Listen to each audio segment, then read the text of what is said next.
Bismillahirrahmanirrahim. Alhamdulillahirabbil alamin. Wassalatu wassalamu ala sayyidina Muhammadin asyrafil mursalin wa ala alihi wa sahbihi ajma'in.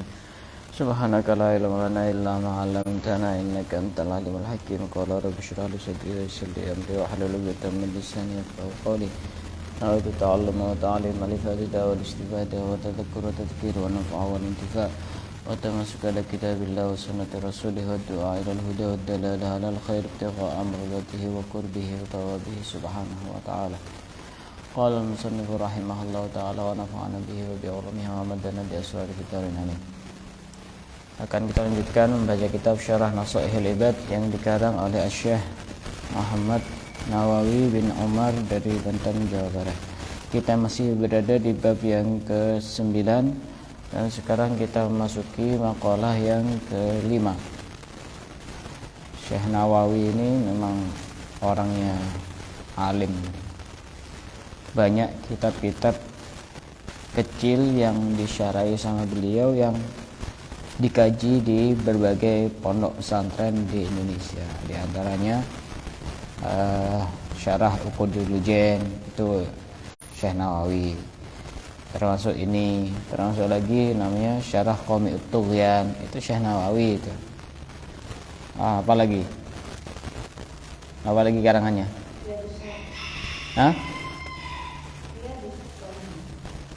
Riyadhus Shalihin itu Imam Nawawi.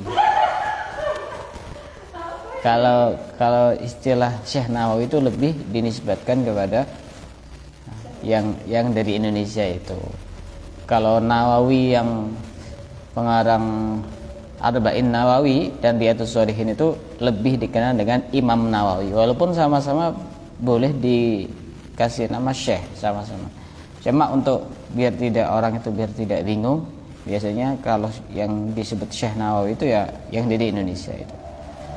Diceritakan bahwa di Mekah itu sudah biasa berapa tahun sekali itu ada pembongkaran kuburan. Ini beliau kuburannya ada di Mekah. Ya, Syekh Nawawi ini kuburannya ada di Mekah karena dulu pernah ngajar di Masjidil Haram. Orang Indonesia tapi pernah ngajar di Masjidil Haram beberapa tahun di sana. Jadi di Mekah itu sudah biasa makam itu digali beberapa tahun sekali karena yang mati banyak di sana. Kalau yang pernah umroh, semoga semuanya bisa nyampe ke Mekah Madinah. Itu setiap selesai sholat 5 waktu itu pasti ada pengumuman meninggal. Setiap selesai sholat 5 waktu pasti ada pengumuman meninggal dan nanti disolatkan di sana.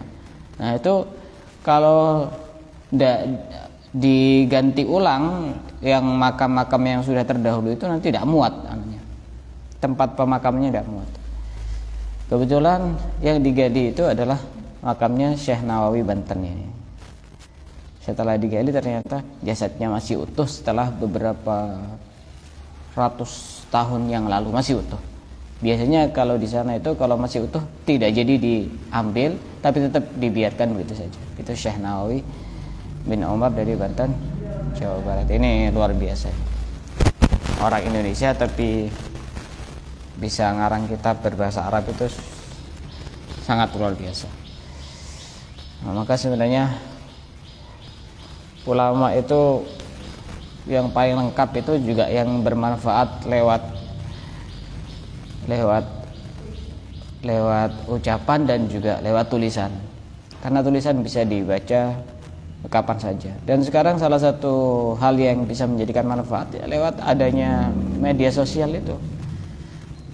Walaupun orangnya sudah tidak ada, insya Allah itu video-videonya masih ada semuanya.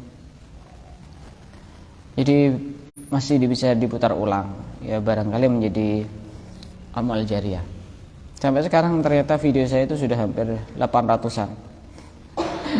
800-an video karena tiap hari streaming. Kita akan memasuki makalah yang kelima. Wal maqalatul khamisatu. Tahu caranya lihat video di YouTube? Bukan. Kadang ada orang yang tidak tahu. Misalnya cari channelnya, misal channel saya Muhyiddin Talim itu dicari di tempat pencarian, Setelah itu diklik yang ada gambar profilnya itu. Kalau pengen mencari bab-bab khusus itu ada namanya di playlist. Tahu caranya? Nah, di atas itu ada kolom video, ada playlist, ada macam-macam. Nah, playlist itu diklik, nanti ada kumpulan-kumpulan sudah saya sendirikan. Fikih puasa, fikih ibadah, fikih sholat, fikih zakat, nashihul ibad, ada arba'in nawawi. Jadi sudah jadi satu folder semuanya. Jadi tidak usah scroll dari awal sampai akhir, kita ketemu, susah. 800 video soalnya. Caranya begitu, di playlist itu. Sudah saya sendirikan semuanya. Yang khusus Syama'il itu saya kasih judul Cinta Rasul itu. Jadi bukan cuma Syama'il tapi semuanya yang berkaitan dengan Rasulullah, itu semuanya jadi satu. Kalau pengen cari. Wal maqalatul khamisatu, maqalah yang kelima, an Ali radhiyallahu taala anhu wa karramallahu wajhah. Maqalah yang kelima ini dari Sayyidina Ali radhiyallahu anhu wa karramallahu wajhah. Saya ulang kembali bahwasanya Sayyidina Ali itu mendapatkan keistimewaan doa karramallahu wajhah, semoga Allah memuliakan wajahnya, setidaknya karena 3 alasan. Apa 3 alasan?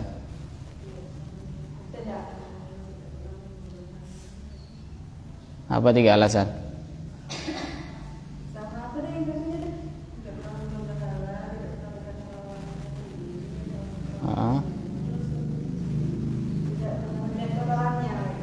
Nah, karena 3 hal. Pertama, tidak pernah menyembah patung sama sekali.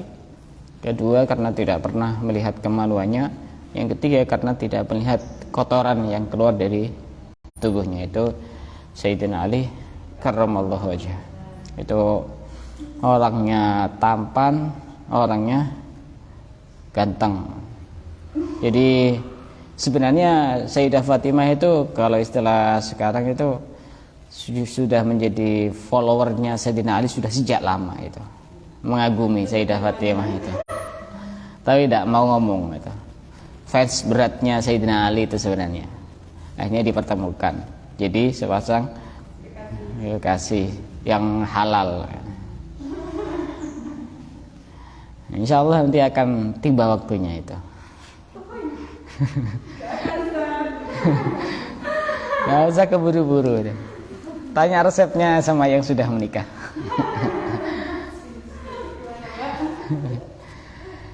Apa kata Sayyidina Ali? Al-buka'u ala salasati aujuhin. Menangis itu ada 3 macam. Apa menangis karena hutang? Apa menangis karena masalah atau apa? Bukan. 3 macam tangisan itu apa? Pertama, ahaduha min khaufi adabillahi ta'ala. Ada orang itu menangis karena takut disiksa oleh Allah Subhanahu wa ta'ala. Ya macam-macam tangisan. Ada di dalam kitab Wasailul Usul itu ada lebih dari 20 tangisan. Lupa saya tidak bawa kitabnya. Macam-macam, ada yang tangisan sandiwara, ada yang tangisan pura-pura, ada yang tangisan modus, ada macam-macam. Ahaduha min khaufi adabillah. Tangisan menangis karena takut siksanya Allah.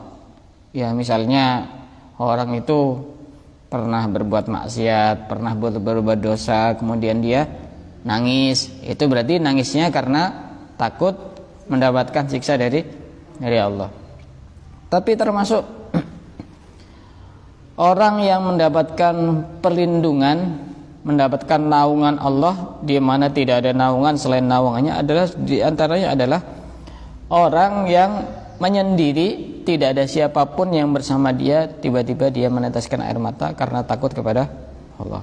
Itu termasuk sab'atun yudilluhumullahu tahta dhillih yauma la dhilla illa dhilluh. Ada 7 golongan yang mendapatkan naungan Allah di mana tidak ada naungan selain naungan Allah, tidak ada perlindungan selain perlindungan Allah. Itu diantaranya adalah orang yang menyendiri, tiba-tiba meneteskan air mata karena takut kepada Allah. Harus pernah begitu, harus pernah, jangan sampai tidak pernah. Yang kedua, wasani min rahbatis sakhati, yaitu orang yang menangis karena takut mendapatkan murka Allah. Tidak sama. Ini takut karena anggap saja kalau istilah kita sebagai sesama manusia itu takut khawatir dihukum, takut khawatir dipukul gitu. Tapi ada orang itu nangis, itu khawatir misalnya kekasihnya itu murka, kekasihnya itu marah. Itu beda. Nanti akibatnya itu berbeda antara 3 macam tangisan itu. Wasalisu min khasyatil qati'ah. Ini tingkatan tertinggi. Orang nangis bukan karena takut disiksa, bukan karena takut mendapatkan murka, tapi takut jauh dari kekasihnya. Nah, itu tingkatan yang paling tinggi. Makanya hubungan guru dengan murid itu juga sama. Hubungan guru dengan murid itu juga sama. Kadang ada orang itu menangis karena dia khawatir dipukul sama gurunya misalkan, disiksa sama gurunya misalkan, tapi tidak ada guru yang nyiksa muridnya misalkan ada murid pernah punya kesalahan sama gurunya, dia nangis di dalam rumahnya. Gimana nanti kalau pas ketemu, takut nanti dipukul, ditampar dan sebagainya. Itu karena takut kepada siksaan, takut kepada hukuman gitu. Ada orang itu yang macam-macam juga. Ada murid itu pernah punya kesalahan sama gurunya, bukan karena khawatir dihukum, tapi saya khawatir guru saya itu marah, murka, tidak senang gitu loh. Ada juga karena dia nangis, saya tidak mau jauh dari guru saya, tidak mau jauh dari orang-orang soleh gitu. Bagaimanapun juga guru itu tidak ada yang ingin berpisah dengan muridnya, tidak ada. Saya itu sudah berusaha semaksimal mungkin, berusaha susah dan payah. Gimana caranya? Saya itu sebenarnya yang pernah hadir di sini, walaupun cuma sekali 2 kali, tidak ada masalah. Jangan sampai putus hubungan dengan makna yang luas ya. Jangan sampai putus hubungan dalam hal urusan mencari ilmu. Silahkan datang, walaupun 2 bulan sekali, 3 bulan sekali, tidak usah malu, saya biasa-biasa aja. Kadang ketika saya keluar ketemu sama mereka yang mungkin lama tidak hadir, itu kayaknya membuang muka, mungkin malu sama saya karena jarang hadir atau apa. Saya biasa-biasa aja. Silakan hadir 2 bulan sekali, sebulan sekali, sesempatnya, tidak ada masalah. Yang penting jangan sampai menjauh dari orang yang berilmu. Walaupun saya juga jauh dari orang yang berilmu. Jangan jauh. Silakan datang kapan saja, silakan. Walaupun cuma ketika ada masalah pun silakan, tidak apa-apa. Daripada nanti datang kepada orang yang tidak tepat gitu. Silakan, tidak ada masalah. Saya biasa-biasa aja gitu. Nah, itu ada 3 macam. Ada yang karena takut jauh dari Allah. Apa akibat dari 3 macam tangisan itu? Pertama, fa'ammal awwalu fahuwa kafaratun lidzunub. Orang yang menangis karena khawatir mendapatkan siksa dari Allah, itu akan digugurkan dosa-dosanya. Ini semuanya ini positif ini. 3 macam tangisan itu semuanya positif, tapi levelnya itu beda. Level yang paling rendah yang tadi itu khawatir karena mendapatkan siksa dari Allah. Ibarat orang kerja itu begini. Misalkan kerjanya tidak profesional atau jarang masuk misalkan kerjanya. Akhirnya dia mikir di rumah. Mikir kenapa? Khawatir nanti dipotong gajinya, khawatir nanti dihukum sama bosnya. Bagus. Tapi yang kedua ini juga ada yang mikir, saya itu bukan masalah disiksa, tidak apa-apa, asal tidak marah bosnya itu. Tapi ya susah ya. Tapi dia takutnya khawatir bosnya ini marah, karena kalau sudah marah ini ya bisa berakibat hal-hal yang lain. Yang ketiga ini lebih tinggi lagi levelnya. Ini ada seorang yang bekerja di satu tempat, dia kerjanya itu mungkin tidak profesional atau jarang masuk dan sebagainya, khawatir dia jauh dari bosnya. Artinya tidak bisa masuk lagi ke situ, tidak bisa kerja lagi di situ, sudah tidak diterima sebagai karyawannya, sudah tidak diterima sebagai orang yang bekerja di tempatnya. Nah itu yang levelnya level paling tertinggi begitu.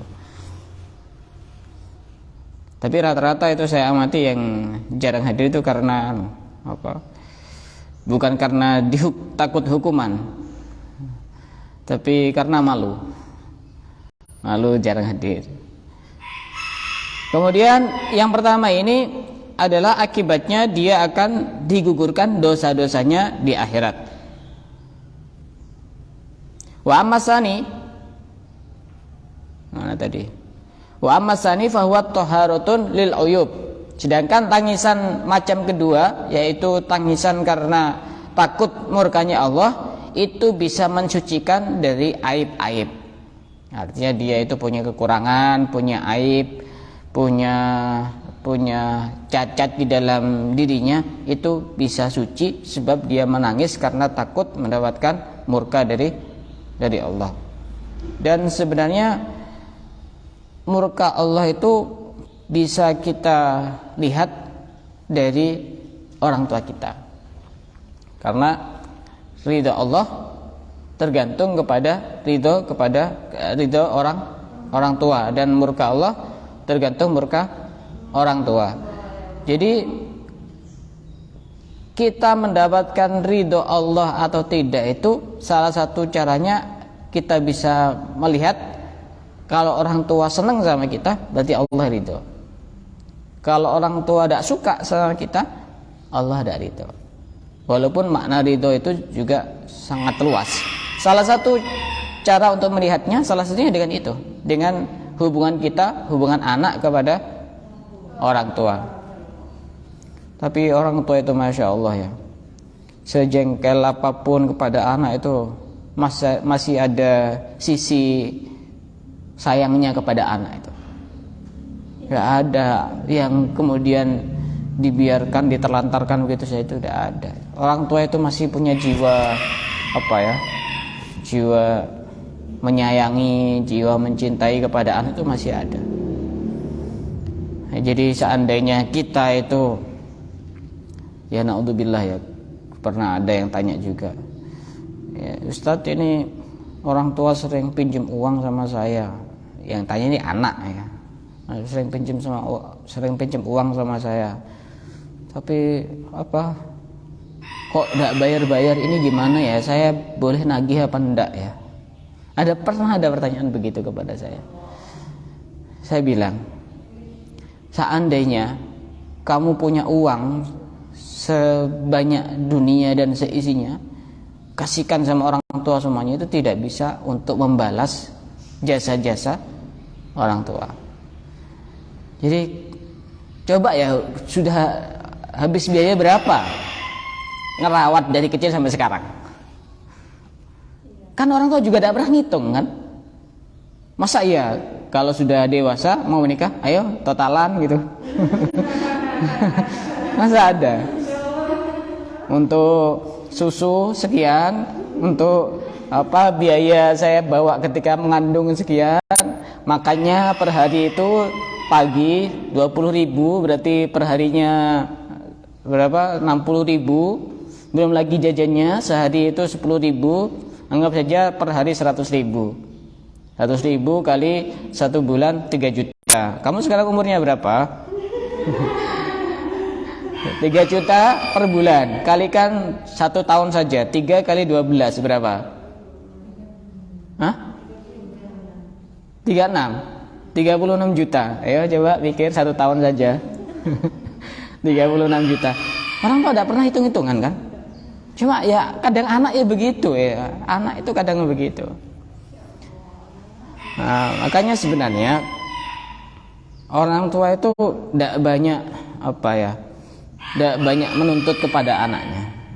Mestinya anak itu harus menuntut kepada dirinya sendiri bagaimana biar bisa berbakti kepada kedua orang tua. Itu ibadah yang seakan-akan seperti kebiasaan. Itu ibadah loh. baik sama orang tua, membantu walaupun cuma sekedar masak-masak, nyapu, nyuci, itu ibadah. Sehingga ibadah birrul walidain itu termasuk ibadah yang keikhlasannya itu sangat besar sekali, kemungkinan keikhlasnya itu. Karena dikira itu aktivitas sehari-hari biasa, padahal itu ibadah.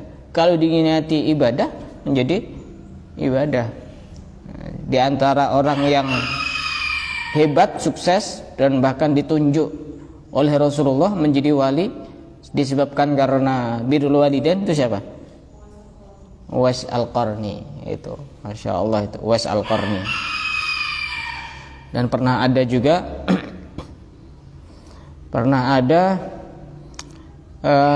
saya dengar cerita ini, saya lupa dengar dari siapa, lupa.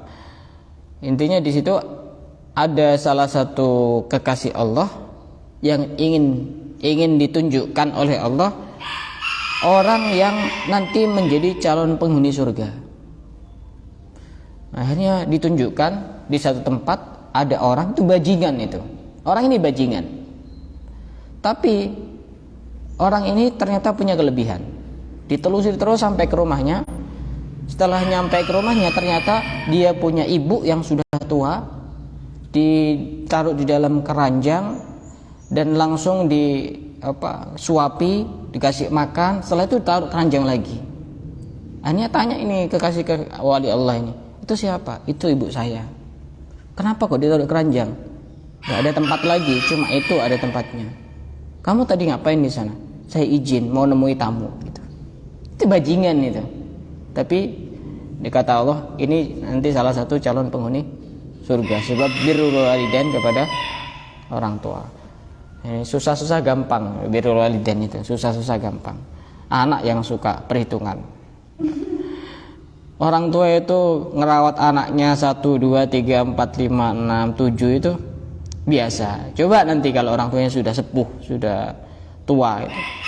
Kadang rebutan apa? Rebutan tidak mau, biar di rumahnya itu aja, Itu orang tua begitu. Anaknya kecil gitu. Orang tua itu sering berbohong, orang tua itu. Ditanya, "Sudah makan?" "Sudah." Padahal belum, karena anaknya belum makan.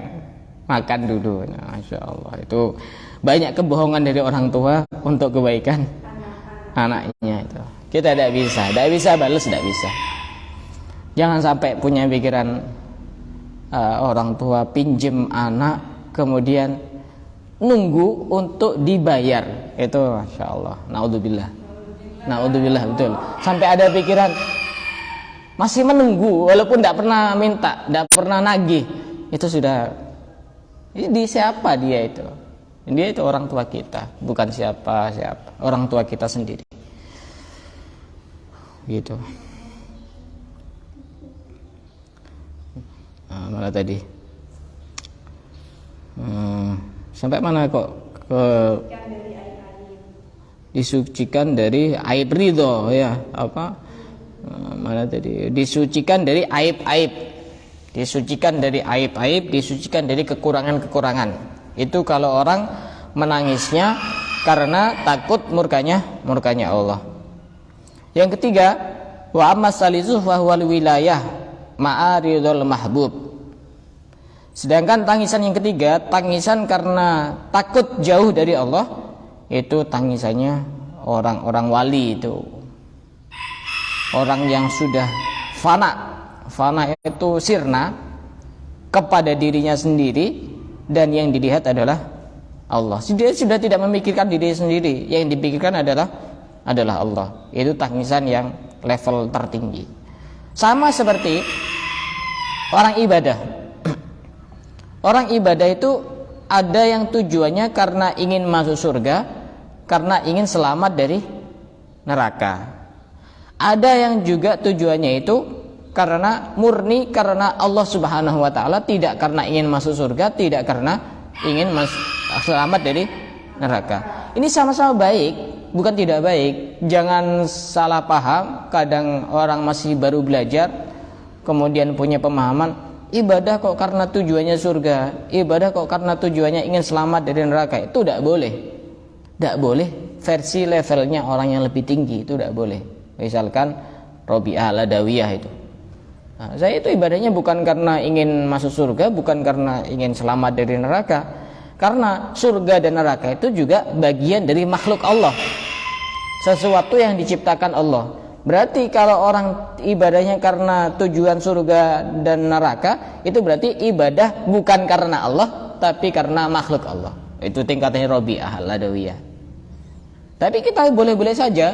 Dan kata Imam Haddad, dua level itu masih sama-sama dikatakan mukhlis, orang-orang yang ikhlas. Tapi levelnya saja yang beda. Jadi harus paham begitu. Sama-sama ikhlas, tapi dengan level yang berbeda. Nah, tangisan yang ketiga, tangisan karena takut jauh dari Allah itu adalah tangisannya para wali, tangisannya para kekasih-kekasih Allah yang sudah fana, sirna kepada dirinya sendiri, yang dilihat adalah Allah. Dan yang dilihat adalah ridho dari kekasihnya, yaitu Allah Subhanahu wa ta'ala. Maka tangisan yang pertama tadi itu ada juga akibat yang akan dia terima. Fasamratu kafaratu dzunub an-najatu minal uqubat. Tadi tangisan yang pertama karena takut mendapatkan siksa Allah, maka dia mendapatkan digugurkan dosanya. Kalau orang sudah digugurkan dosanya, dia akan diselamatkan dari siksa-siksa Allah. Ini jadi ada 3 runtutan, rentetan gitu. Menangis karena takut siksa Allah, digugurkan dosanya, dia akan selamat dari siksa-siksa Allah di akhirat. Sedangkan tangisan yang kedua, wasamratu taharatul uyub an-naimul muqim wad darajatul ula. Tangisan yang kedua yaitu tangisan karena takut murka Allah, akhirnya dia disucikan dari aib-aib, maka nanti di akhirat dia akan mendapatkan kenikmatan yang abadi di surga, dan dia akan mendapatkan derajat yang tinggi di surga. Dia akan mendapatkan derajat yang tinggi di surga. Sedangkan yang ketiga, wasamratul wilayati ma'aridul mahbub husnul bisyarati minallahi ta'ala birridha. Tangisannya kekasih-kekasih Allah, wali-wali Allah, yang dia tujuannya adalah Allah itu ridho, dia khawatir jauh dari Allah, nanti akan mendapatkan di akhirat husnul bisyarah, mendapatkan kabar gembira dari Allah, yaitu ar-ridho. Jadi kabar yang paling mengembirakan kekasih-kekasih itu adalah ar-ridho. Orang itu kalau sudah cinta, itu yang ditanyakan cuma satu, dia senang apa enggak sama saya itu. Kalau sudah senang, sudah tidak usah tanya apa-apa. Sudah, saya tidak pernah memikirkan diri saya sendiri, saya bagaimana dan bagaimana, pokok asal dia cinta sama saya, ridho sama saya, sudah. Maka di dalam menuntut ilmu itu juga begitu. Mencari ridho guru itu penting.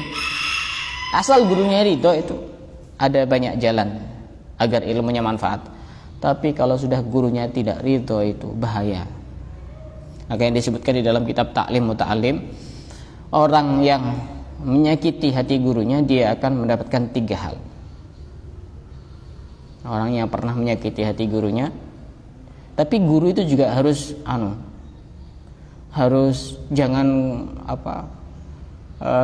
jangan keras hati untuk tidak memaafkan. Jadi harus seimbang. Soalnya nanti berakibat yang tidak baik kepada muridnya. Jadi murid jangan gampang menyakiti hati guru, jadi guru juga jangan sulit untuk memaafkan muridnya. Tapi tetap loh, hati guru itu condong kepada murid-murid yang memang walaupun semuanya dimaafkan, tapi punya porsi masing-masing itu. Betul ya? Pasti punya porsi masing-masing walaupun semuanya dimaafkan. Tapi punya porsi, oh ini porsinya sekian persen, oh ini porsinya sekian persen di dalam hati. Makanya hal yang sangat berharga itu jika ada seseorang itu berada di hati orang soleh. Secara umum ya, orang soleh itu baik gurunya ataupun siapapun. Kenapa? Karena ketika Allah melihat kepada orang soleh tersebut, di dalam hatinya ada nama-nama itu, maka Allah juga akan, sebagaimana Allah memberikan nafahat, pemberian yang sangat besar kepada wali-wali itu, kekasih-kekasih itu, karena di dalam hatinya ada nama-nama yang sudah di-list sama kekasih-kekasih itu, maka dia akan mendapatkan hal yang sama. Itu hebatnya. Hebatnya kalau dicintai sama orang soleh. Kalau mencintai orang soleh itu masih levelnya masih level 2. Tapi kalau sudah dicintai sama orang soleh, itu level 1, itu sudah. Kita ini kadang-kadang masih sebatas mencintai, tapi sudah bagus itu. Mencintai orang soleh itu sudah bagus. Lebih-lebih dicintai sama orang soleh. Makanya kalau hadir di majelisnya orang soleh, kalau misalkan sama-sama perempuan duduk depan, tanya, dia sering dilihat sama itu orang soleh itu. Tanya, pokoknya tanya. Saya itu setiap pengajian Habib Taufik itu saya tanya. Hampir setiap, cuma ada 1 kali apa 2 kali gitu saya tidak tanya, karena sudah waktunya habis, sudah banyak yang tanya. Pasti saya tanya, karena pandangan orang soleh itu akan membekas. Kalau tidak kepada saya sendiri, pasti nanti kepada anak-anak saya itu pasti ada itu. Pasti ada. Makanya begitu caranya, tipsnya itu. Pokoknya depan, kalaupun tidak tanya di depan. Sekiranya pandangan itu tertuju kepada kita itu. Insya Allah tidak sama pandangannya orang. Sebagaimana pandangan orang yang iri itu bisa membahayakan, bisa menyebabkan ain, maka pandangan orang soleh itu bisa menyebabkan hal yang manfaat untuk diri kita sendiri atau untuk anak-anak cucu kita. Sama-sama, pandangan itu sama-sama punya sisi positif dan negatif, tergantung siapa yang memandang. Gitu. Mana tadi? Orang yang pernah menyakiti guru. Di dalam kitab Ta'lim Muta'alim itu disebutkan orang yang pernah menyakiti gurunya akan mendapatkan 3 hal. Pertama, kalla lisanuhu. Lisannya itu kaku untuk menyampaikan kebaikan. Dia mungkin sudah pernah belajar kitab ini, kitab itu, hafal ini, hafal itu, belajar sudah sekian tahun, tidak manfaat, tidak bisa menyampaikan. Dia bisa baca kitab, dia paham fikih, dia paham sirah, dia paham hadis, seakan-akan ini dikunci nih, lidahnya ini, tidak bisa menyampaikan, tidak manfaat untuk orang. Padahal ya bisa. Atau kadang-kadang mungkin diminta sama orang, oh saya tidak pantas, ya sudah, akhirnya tidak manfaat. Itu kalla lisanuhu. Kemudian yang kedua, hafidho ma nasya, nasya ma hafidho. Dia akan lupa terhadap apa yang dia hafalkan. Pernah hafal ini, pernah hafal itu, hafal kitab ini, hafal kitab itu, hafal nadham ini, hafal nadham itu, habis semuanya. Lupa, dilupakan sama Allah. Dan yang paling tragis yang nomor 3, iftaqara fi akhir umrih, dia akan fakir, kere di akhir hidupnya. Gembel, tahu gembel ya? Daunnya apa? Mestinya orang di akhir hidupnya itu enak, tinggal tidur, tinggal duduk-duduk di sama anak-anaknya, sama keluarganya. Dia kere, fakir di akhir hidupnya. Itu 3 akibat yang akan ditimbulkan dari menyakiti hati gurunya. Makanya kalau yang anak-anak pondok itu sebelum boyong itu jangan sampai langsung pulang. Datangi satu-satu gurunya, minta ridho saja, satu saja, minta ridho. Itu yang penting, paling penting itu ridho. Makanya ini tingkatan yang ketiga ini, yang paling ditunggu-tunggu kabar dari wali-wali Allah itu adalah ridhonya Allah, bukan surga, bukan diselamatkan dari neraka. Yang kedua, wabir ru'yati, melihat. Kekasih itu begitu. Yang ditunggu-tunggu itu ridho. Kedua, bisa melihat. Kadang kekasih itu begitu. Tidak harus mendapatkan nasihat, tidak harus mendapatkan wejangan, tapi ngelihat saja itu sudah segalanya sudah. Ngelihat saja itu sudah segalanya. Dan itu kalau orang pernah jatuh cinta itu akan merasakan begitu. Lama, kangen, rindu. Saya tidak pengen apa-apa, cuma pengen melihat, gitu ya. Sedih karena baru datang.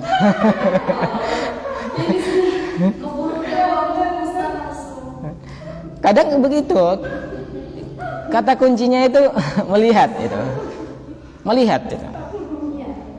Makanya kan salah satu sahabat itu yang sampai kurus, sampai ndak enak makan, ndak enak tidur karena lama ndak melihat Nabi. Cuma pengen melihat. Kadang itu orang itu dengan melihat saja sudah terobati, semua penyakitnya itu sudah terobati. Kalau orang yang sudah levelnya tinggi itu ya bukan cuma melihat, hanya dengan menyebut, seperti qasidahnya Habib Ali Al-Habsyi, dia mengatakan maritu fakana dzikru bur'an li illati, aku sakit tapi dengan menyebut kekasihku yang disebut adalah Rasulullah, fakana bur'an li illati, bisa menjadi obat dari penyakitku, aku sembuh langsung. Nah, itu orang-orang yang hebat itu.